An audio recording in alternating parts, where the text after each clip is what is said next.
Oi pessoal, tudo bem? Eu sou o Gael e bem-vindos ao Fanerozoico. Hoje a gente vai falar um pouco no vídeo sobre o começo do Fanerozoico, sobre os primeiros períodos que compõem ali a nossa era Paleozoica. Se você não viu os dois vídeos anteriores, eu recomendo. Eu falei no primeiro deles sobre a Carta Cronoestratigráfica Internacional, que é a nossa representação oficial do tempo do planeta Terra. Tá? Ela representa desde a origem do planeta Terra, com 4,5 bilhões de anos, até os dias atuais. E no último vídeo eu comecei a falar sobre a evolução da Terra e a evolução das espécies, né? E a gente compreendeu todo esse primeiro éon, o éon pré-cambriano. Hoje a gente vai falar do que vem logo depois do pré-cambriano, e é óbvio que é o cambriano. O cambriano é o primeiro período do éon fanerozoico, que, se meu bom grego me permite, nunca fiz aula de grego, significa vida visível. E é lá onde a gente começa a ver as espécies mais parecidas com o que a gente conhece hoje. O Fanerozoico vem até os dias atuais e ele é dividido em 3 eras. O Paleozoico, que é o que a gente vai falar hoje, o Mesozoico e o Cenozoico, que é a mais atual. Então, comecemos do começo. Cambriano. O período cambriano ele vai de 540 a 485 milhões de anos. Tá? Ele é marcado por um evento que é fundamental para que nós podemos estar falando nesse exato momento. Se não fosse isso, eu não estaria aqui agora, que é a oxigenação da Terra, o grande boom da vida, a grande explosão da vida do Cambriano.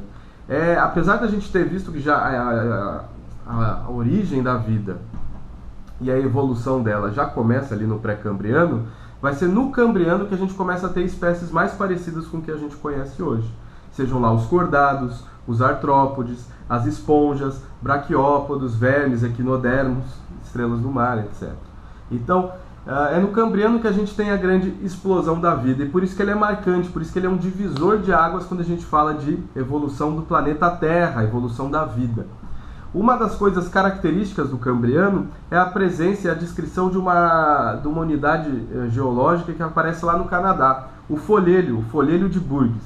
O folhelho é uma rocha sedimentar, rica em pelitos, em sedimentos finos, a gente pode falar sobre isso em outro momento, e ele tem uma rica fauna que já demonstra uma biodiversidade riquíssima e que já traz muitas espécies que têm certa semelhança com o que a gente está vendo nos dias atuais. Lembrando que lá no pré-cambriano a gente já tinha visto uma fauna, a fauna de Ediacara, lá da Austrália, mas nada parecido com o que a gente já começa a encontrar aqui no Cambriano. Então vocês já devem estar vendo as imagens, do lado esquerdo de vocês devem estar vendo ali os bichos cambrianos do folhelho de Burgess. Então a gente já tem registros fósseis de esponjas, de cordados, a picaia é muito importante, porque os cordados vão dar origem a diversos grupos e coisas fundamentais para o que a gente conhece hoje como vida. Os trilobitas, né? Os trilobitas são umas baratinhas lindinhas do mar, que tinham diversas formas, diversos tipos, diversos tamanhos. Infelizmente já são extintos e não existem mais, mas eles são bem representativos em toda a história evolutiva do planeta Terra. Tá? E aqui do lado direito vocês veem uma comparação com o que a gente tinha ali na fauna de Ediacara, lá que a gente viu na aula anterior, que é do pré-cambriano. Aí vocês devem estar vendo um grande papel de parede cheio de trilobitas, isso é um registro fóssil. Os trilobitas são bastante abundantes na Assembleia Fóssil. Eles na paleontologia são animaizinhos que aparecem com bastante frequência, tá? Apesar de já terem sido extintos. E aqui uma representação, quase como uma festa dos bichos do folhelho de Burgess, dos bichos do Cambriano, e que a gente pode ver várias espécies juntas. Então ali no meio, amarelinho, bem no meio da imagem, a gente tem o trilobita, parecido com o que a gente acabou de ver no wallpaper, no papel de parede anterior, mas tem outros trilobitas também na imagem, aí dá para se divertir procurando eles. E no meio a gente tem um bicho que é bem curioso, bem interessante, é bem típico dessa época, que é o Anomalocaris. O Anomalocaris era um predador que tinha 2 grandes presas, não sei se presa é o termo biologicamente correto, mas 2 grandes projeções assim para caçar, para pegar animais. E ali dá pra gente ver ele abocanhando um trilobita desesperado pedindo socorro. Então, Anomalocaris. Curiosidade à parte, tem um jogo de videogame que é dos produtores do Journey, que é um jogo muito legal que saiu para Play 3 na geração anterior, e ele se passa todo embaixo d'água e tal, e eu recomendo muito, só que eu não lembro o nome do jogo agora. E aí eu faço um parênteses aqui e deixo escrito em algum lugar o nome do jogo. E o mais legal desse jogo é que você pode nadar com Anomalocaris. Não só com Anomalocaris, mas com várias espécies já extintas, e você viaja lá e... Bem, o jogo se passa todo embaixo d'água, a maior parte, e aí você tem a possibilidade de pegar uma carona de surfar no Anomalocaris, eu recomendo muito. É um jogo dessa geração, é para Play 4, para Xbox, então você consegue encontrar ele e eu recomendo muito. Enfim, a gente pode falar dele em um outro momento. E aqui a gente já começa a ter alguma ideia de como que era a configuração dos continentes. Eu não falei ali no slide anterior, mas aqui a gente já tem as primeiras aglutinações do que a gente conhece como Gondwana, que nada mais é que a junção da América do Sul com a África, a Antártica, e ali tem um pedacinho da Austrália. Logicamente não é o continente como a gente entende hoje, porque os continentes são desgastados, sofrem processos de erosão, sofrem processos de intemperismo, mas algumas partes mais antigas do que a gente tem hoje já existiam nessa época e estão representadas nesse mapa. Por que a gente vai começar a ver mapas como esse e como esse em branco aqui? Porque a partir do Cambriano, no Fanerozoico, a gente começa a ter muito mais informação geológica do que a gente tinha no Pré-Cambriano. Por quê? Porque com rochas mais novas, com materiais mais novos, com fósseis mais novos, a gente tem melhor preservação. O tempo destrói tudo, né? Então o intemperismo, que pode ser físico, por erosão mesmo, pela chuva, pelo vento, ou químico, por ação de elementos químicos na rocha, transformando ela em solos, etc., acaba apagando muita informação que a gente tem. E com apagando essas informações fica mais difícil da gente fazer a reconstituição do passado. À medida que a gente vem caminhando para o presente, a gente tem mais informação e pode fazer reconstituições como essa. Nesse mapa em branco a gente vê a ideia de quais eram os climas predominantes nos continentes. Então ali, por exemplo, um triângulo amarelo são a presença de evaporitos. Evaporitos são rochas marcadas pela evaporação e, por consequência, a precipitação de alguns elementos.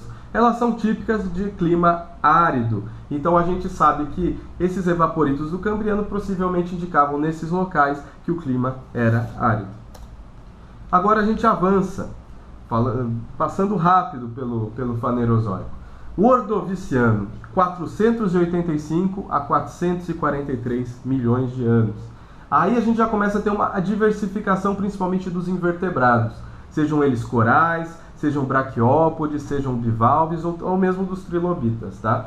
A formação da camada de ozônio também é uma realidade nesse período. Então a camada de ozônio que a gente tem hoje, depende tanto dela hoje, ela já é uma herança antiga do planeta Terra. Tá? Ela tem a sua origem lá no Ordoviciano, nos ajudando a filtrar um pouco da radiação solar que chega até nós e nos evitando de ter algumas doenças, de sofrer e até ter uma expectativa de vida muito menor, não só nós como todos os animais do planeta. Tá? A gente tem as primeiras plantas e fungos ocupando o continente, então as plantas e fungos saem do oceano e começam a assumir o continente. Isso é fundamental, porque até agora os continentes não tinham vida.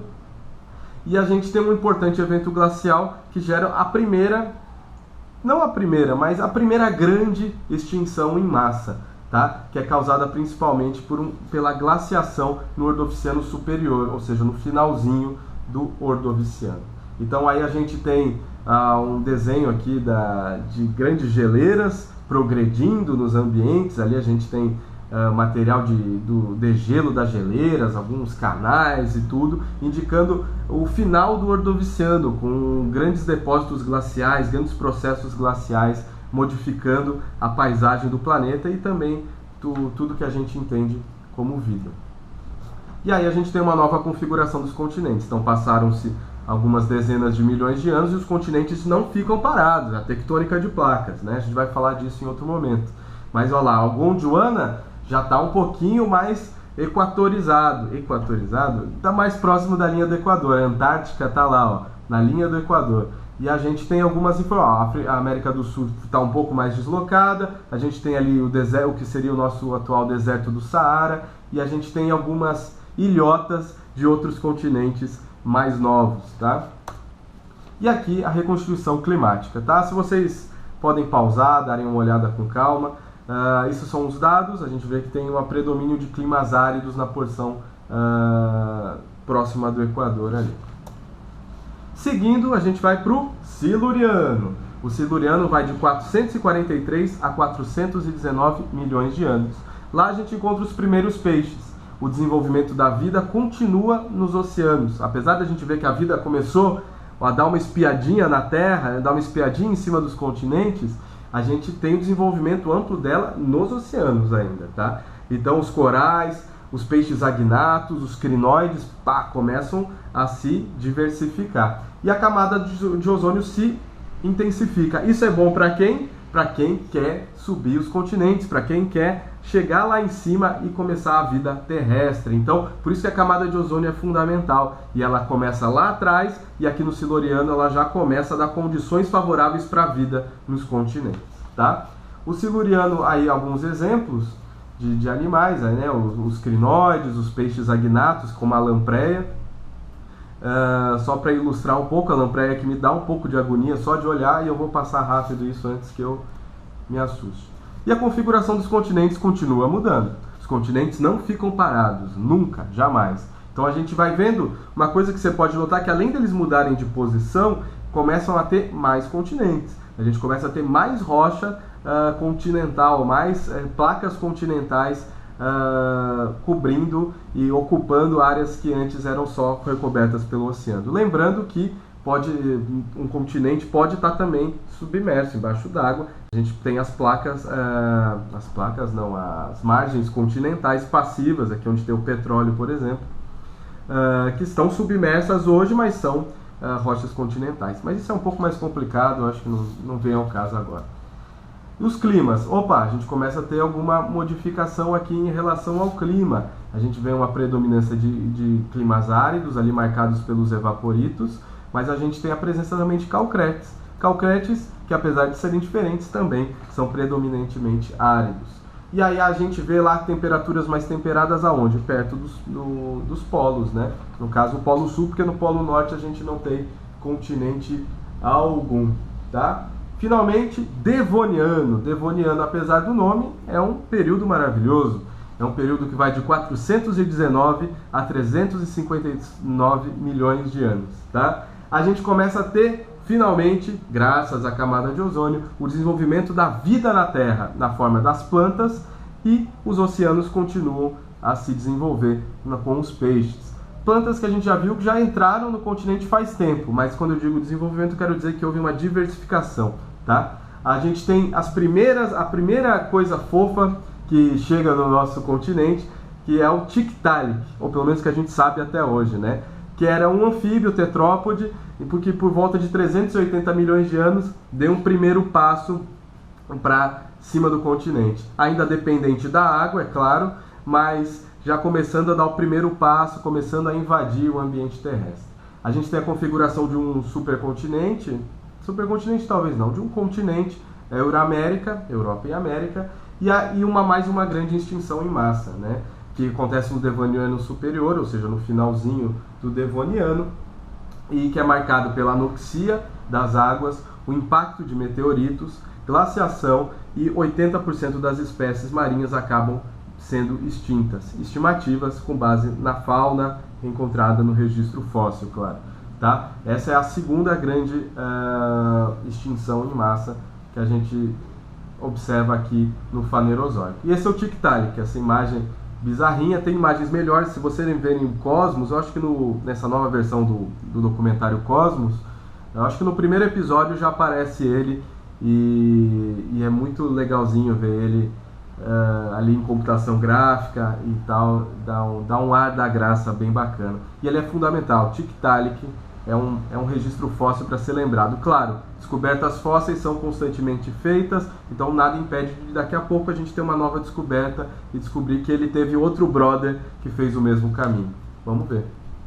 As espécies as plantas, né, começam a avançar e se diversificar para o continente. Ela já vem ao longo caminho trabalhando para isso, e a gente já tem um ambiente com uma mudança climática, uma mudança ambiental, que é resultado disso também, né? É uma brincada relação, é uma relação sistêmica entre vários fatores, que vão desde fatores atmosféricos, como a camada de ozônio, até a vida mesmo, com a chegada das plantas nos continentes. Os continentes mudam.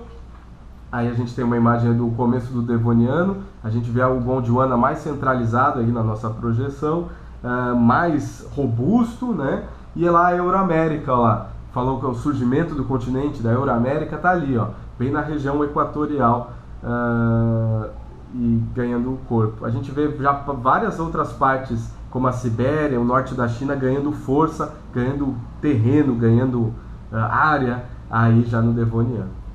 E o clima também, o clima muda. Se antes era predominante árido, a gente começa a ter, tropical.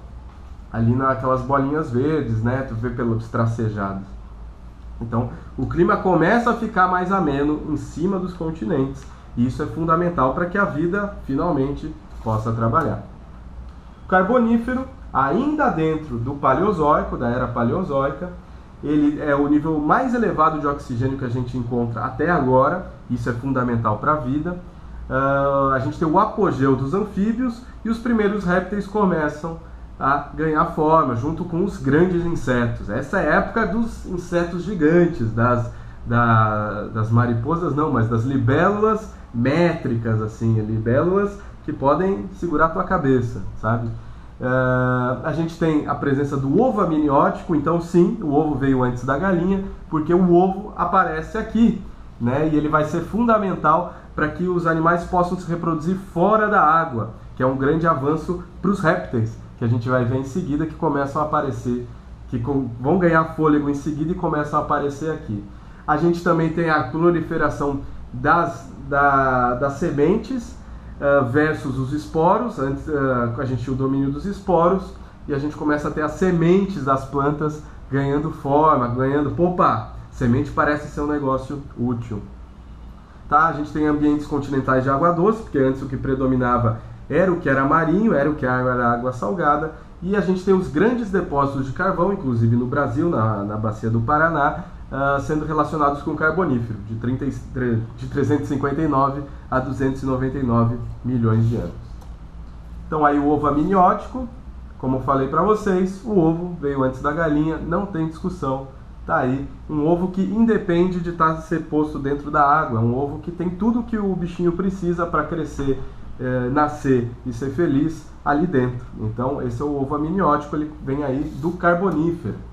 E aí a gente já tem no Carbonífero florestas, e é dessas florestas que vão vir os depósitos de carvão que a gente tem hoje. Essas florestas são soterradas, sofrem com o processo de soterramento, calor, deposição por milhões de anos, e dão origem aos grandes depósitos de carvão que a gente tem hoje. Tá? Então o Carbonífero é marcado pelas primeiras grandes florestas. Assim. E os continentes mudam. Uma coisa legal quando a gente olha os continentes do Carbonífero é que a gente já tem gelo lá embaixo. Então onde está a Antártica, por coincidência, está lá junto com a Madagascar, etc. E a gente já tem a presença de gelo ali, né? Então é interessante notar isso. Mas os continentes não são como nós imaginamos. Ó, se você olhar na legenda, você vê ali o que é pintadinho são as massas antigas, as massas continentais da época do Carbonífero. E quando a gente vê o tracejado, as linhas brancas, é os atuais. Então muito do que é atual ainda não existia. Muito que é terra que você pisa hoje, constrói tua casa hoje, caminha hoje, passeia, anda de bicicleta, passeia com o cachorro, enfim, joga bola, não existia ainda, tá? Vai existir mais adiante, mais perto do presente. Tá? E o clima, voilá, aquele bando de árido, ainda existe clima árido, mas a gente tem florestas continentais na área equatorial, florestas tropicais, né? E isso é fundamental não só para o desenvolvimento da vida e evolução da vida, fomentou que o oxigênio na atmosfera fomentou que os insetos gigantes e maravilhosos voassem e andassem por essas florestas do Carbonífero, mas também começou a possibilitar que répteis, e outras espécies que são exclusivamente continentais pudessem abortar no terreno continental. E por fim, Permiano, o último período do Paleozoico, da Era Paleozoica, e onde a gente vai encerrar esse vídeo porque já está longo demais. O Permiano vai de 298 a 252 milhões de anos.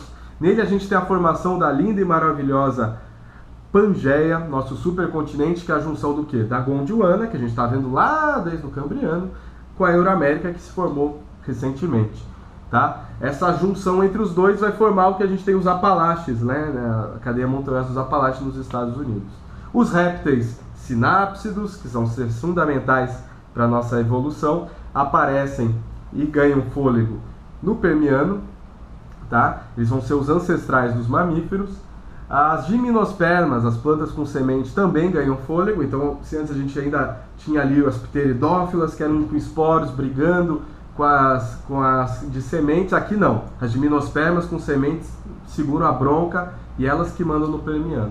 E a gente tem uma grande extinção aqui, né? A terceira que a gente viu aqui no Fanerozoico, que é a extinção Permiano-Triássico, que marca o fim do Paleozoico e o começo do Mesozoico. 95% das espécies marinhas, estima-se, com base na Assembleia Fóssil, foram extintas. 70% das espécies terrestres. Tá? É a última vez que a gente vê os trilobitas, então aquelas baratinhas fofas que a gente está vendo desde lá do Cambriano morrem, desaparecem, para nossa tristeza, para nossa decepção com o universo. E a gente tem a formação do Pangeia, a gente tem a descida do nível do mar, processo de vulcanismo que joga CO2 na atmosfera e aumenta a temperatura da atmosfera e acaba gerando um processo, um efeito dominó, que aumento da temperatura faz com que o metano que estava congelado seja liberado e aumente mais a temperatura ainda. Então a gente tem um grande aquecimento nesse período e a gente vê que as extinções não são causadas por um único processo, elas são causadas por eventos sistêmicos. Uma coisa acaba levando a outra, coisas que se interconectam, clima, mudança na química dos oceanos, impacto de asteroides, tudo se conecta e para que a gente tenha uma extinção em massa. Tá? Então aí a gente já tem a configuração do Pangeia. O Pangeia a gente conhece hoje, vocês já devem ter visto na escola, não só na faculdade, mas na escola, falar sobre o Pangeia. O Pangeia, como a gente conhece hoje, ele é um recorte, um quebra-cabeça montado por peças geológicas de rocha, né, encontradas nos continentes sul-americano, africano, antártico, australiano, na Índia, etc., mas também registro fóssil. Então a gente tem fósseis, como vocês veem na imagem aí, de animais como mesossauros, esse que nada aí em cima e tem o fóssil logo embaixo, que são encontrados tanto na América do Sul, quanto tanto no sul da América do Sul, quanto no sul da África. Com isso a gente começa a ter pistas e ter indícios para juntar o nosso quebra-cabeça. Claro, não é só o Mesossauros, não é só esses 3 bichinhos que estão aí que fizeram a gente imaginar que o Pangeia era assim naquela época. São milhares, milhões de colaborações de cientistas do mundo inteiro. A ciência é colaborativa, ninguém faz ciência sozinho, é todo mundo se ajudando e todo mundo complementando a informação anterior. Então são informações que são colhidas a todo momento, inclusive agora, que colaboram ainda mais para a gente bater o martelo e dizer que o Pangeia era como a gente imagina que fosse. Tá? Aí há um gráfico mostrando a extinção que acontece aí no final do Paleozoico. A gente vê um gargalo no final do Paleozoico da fauna. Então ali no primeiro gráfico a gente vê que a fauna do Paleozoico, ela em verde, ela sofre uma queda brusca no final do Permiano e início do Triássico, e a gente com isso acaba abrindo brechas, abrindo janelas, abrindo portas para que outras espécies possam assumir esses nichos, possam assumir esses lugares que foram deixados em branco. E a partir daí que a gente tem a expansão da fauna moderna, de uma fauna mais próxima da atual, e que é bem representativa quando a gente vê aqui os peixes, ó, nesse gráfico aqui mais à direita. Em rosa a gente tinha os peixes ósseos, né? E em azul os peixes cartilaginosos, como os tubarões. Tu vê que os peixes cartilaginosos dominavam até o final do Paleozoico, mas com a extinção do final do Permiano, a gente tem uma mudança. né? A gente tem uma brecha deixada que favoreceu quem? Os peixes ósseos, né? Que são os mais comuns hoje em dia. Então a gente tem mudanças climáticas importantes, né, nesse período, que foram fundamentais para os processos de extinção, como a gente acabou de falar, e a gente tem a configuração, agora vocês devem estar vendo aí o Pangeia, do que é o Pangeia. Ainda não é aquele Pangeia famoso, clássico, maravilhoso que tu vê na aula de geografia no colégio, porque nem todos os continentes estavam completamente formados ainda. Os continentes não eram exatamente iguais como são hoje. São partes dele. A gente vê que a América do Sul e a África estavam super bem. Praticamente só falta os Andes ali na América do Sul. Mas de modo geral, boa parte dele já estava consolidado. Mas de toda forma, esse é o Pangeia. Tá? E a gente tem uma variação climática. A gente tem climas áridos predominando na parte equatorial, principalmente ali na porção central do Pangeia, mas a gente ainda tem clima tropical e florestas nas porções mais temperadas e nas porções mais distais ali do Pangeia. Tá? Agora a gente encerra, porque a gente acabou com essa triste extinção do Permiano, que acabou com os trilobitas, e a gente também acabou com o Paleozoico. No próximo vídeo a gente vai poder continuar falando do Mesozoico e do Cenozoico rapidamente, para a gente fechar esse processo de revisão da história do planeta Terra. Até lá e tchau, tchau!